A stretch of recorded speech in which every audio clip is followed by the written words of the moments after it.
প্রিয় দর্শক, পরবর্তী যে প্রশ্ন রয়েছে আমাদের সম্মুখে, এক ভাই প্রশ্ন করেছেন, বিভিন্ন কোম্পানির হালাল পণ্য নিজের ওয়েবসাইটের মাধ্যমে বিক্রি করে দিয়ে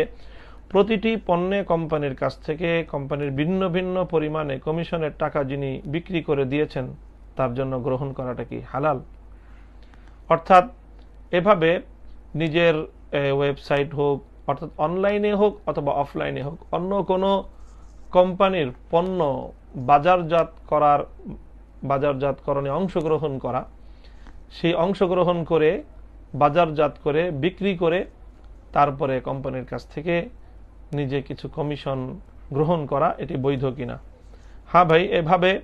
যদি পণ্যটি হালাল হয় এবং সেই পণ্যের ব্যাপারে যদি আপনি আপনার যে বিক্রেতা যেখানে মার্কেটিং করছেন, বাজারজাত করছেন, সেখানে যদি আপনি কোনো মিথ্যা তথ্য না দেন, কোনো প্রতারণার আশ্রয় না নেন, বরং পণ্যটি কোম্পানি যেভাবে দিচ্ছে ঠিক পণ্যের গুণাগুণ যদি আপনি সেভাবেই বর্ণনা করেন এবং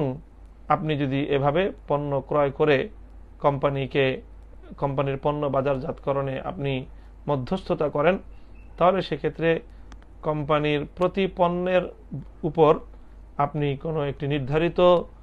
অংশ আপনি কোম্পানির কাছ থেকে নির্ধারিত একটি অঙ্ক বিনিময় নিতে পারেন এই মধ্যস্থতার বিনিময়ে,